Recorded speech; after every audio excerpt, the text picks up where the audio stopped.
It was 1 a.m. and I was sleepless. You must be wondering why. A star-studded night, a night that had everything, but yet no sleep.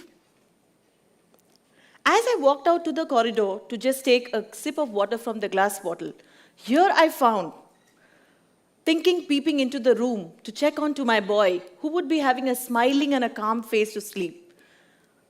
At last, I found him awake, wondering, sleepless. I just thought, what it could be. Why is my boy still awake? What is bothering him? Was it something at school? Was it bullying? Was it a lot of ragging? Was it some stress or depression that's kept him awake? That was the thought, as a mother, I felt when I saw him. So without much of delay, I just went to him and said, "What keeps you awake, Vivan? Why are you not sleeping? Is there something troubling you?" And to his knowledge, he said, "Last year was hell, Mom."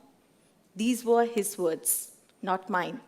As he contemplated about the year with probably the 10th, a lot of other retrospects of the COVID, a lot of us inside the rooms, a lot not happening, yet with a lot of stress built in. He shared his day and all the activities that he shared, spoke about a lot of things where people seeked him. To my eureka moments, I found him very strong, very resilient as a leader. He spoke about how he helped his co-friend understand picking his subjects. He also spoke about how he helped an old blind man walk on the road across the street, and yet he did not question him why and what. And most important, we do have leaders and peers in our community. Helping them, the community leaders also make decisions. Astounding it, out of box, for somebody who's that young to do these kind of activities really struck me wide. He is somebody growing very strong, great decision maker, and making to his decisions. Beyond that, I also looked out to understand the days that I was as a schoolgirl, 28 years ago. I never thought of any of these activities beyond just looking at my subjects and selecting them. Or what more we could have done is probably support at a leadership positions, doing some drama activities, a lot of activities that we had in limited promotions and opportunities. Yet we were only thoughtful inside the box.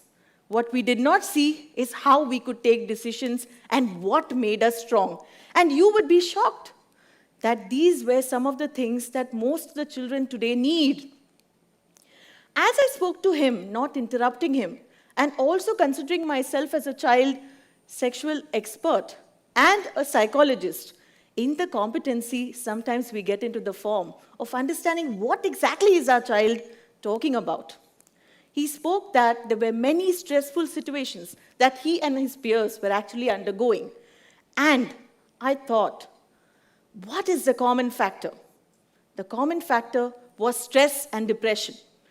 About 90% of the students today, my friends, are pressurized because of their peers, because of the society, because we are wanting an expectation of marks beyond the 10th, 12th, and in the areas that you and me stand today, right? Is it worth it? Is the depression and stress not alarming? Let me give you some statistics. Research shows that WHO has said about 1.1% of adolescents suffer great level of stress. 2.8% of children between 10 to 15 and beyond suffer stress again. So these are factors that not only reduce the kind of outcome that the child brings in, but also affects their attendance, risk-taking, decision-making, and many other factors. Was it important for us to retrospect? Yes. And what was the solution? I looked at something that was developing into me that was to bring him the next hope and belief. And what was important was SARC. Would you not want to know what is SARC? SARC was speak up your voice, accept who you are and ask for help. R is for cultivating resilience, and C is to forming a connection. It is important to form a connection, friends. What we fail to understand is that the state from hopelessness to hopefulness, we need a connection. And that connection is what really makes a difference. What made me strong? Let me ask you. I came from this traditional Indian family, and so like all of you. Indian families do have great culture and traditions, but they also, with that, carry along the cultural beliefs and systems that we have as a woman that even my parents had to answer. Why would you want to educate a child even after having her to be hitting the next kitchen? Why would you want her to do her master's or her PhDs when she still has to become a cook ultimately?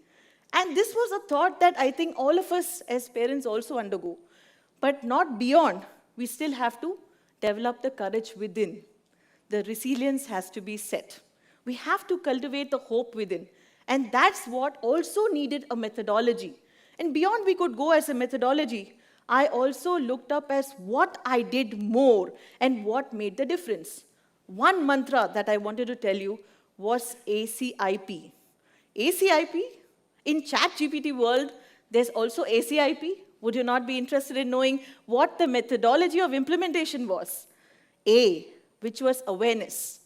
First, be aware and accept who you really are. Who is that person within that you want to become? And accept it. C, that is a connection. The connection between hopelessness to hopefulness and sharing with somebody that you trust, that we don't look out for. I, the intent.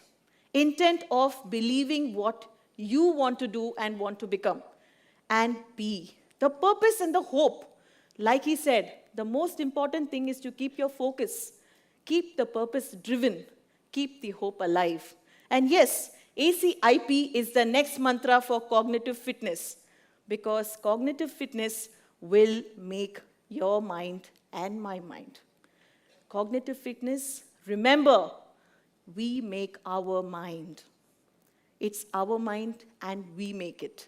As for me, using cognitive fitness, I was somebody who broke barriers, went across as the first girl in my own culture, in my own family, across borders, did my master's in a country never seen before, even not stepped out of my house, not traveled by the trains or the buses.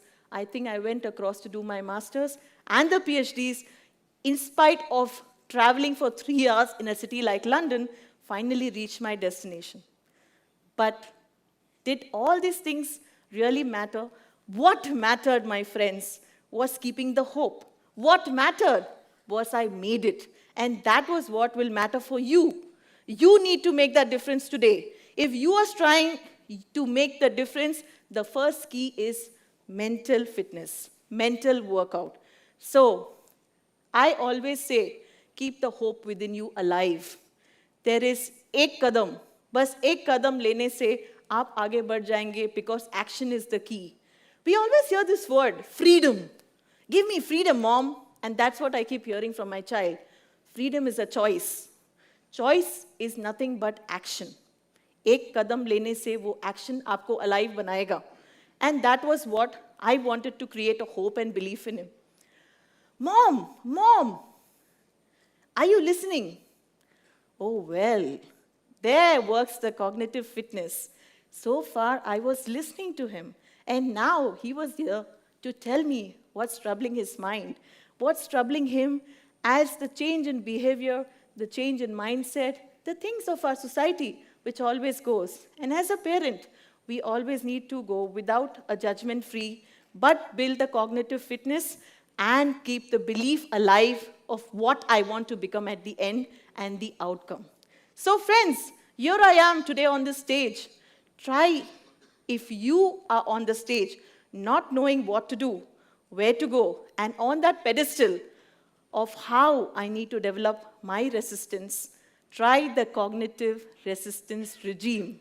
And I'm sure you will make the difference, because leaders are not those who stand on the pedestal. Leaders are not those who are going to stand on the stage, but leaders are those who built other leaders.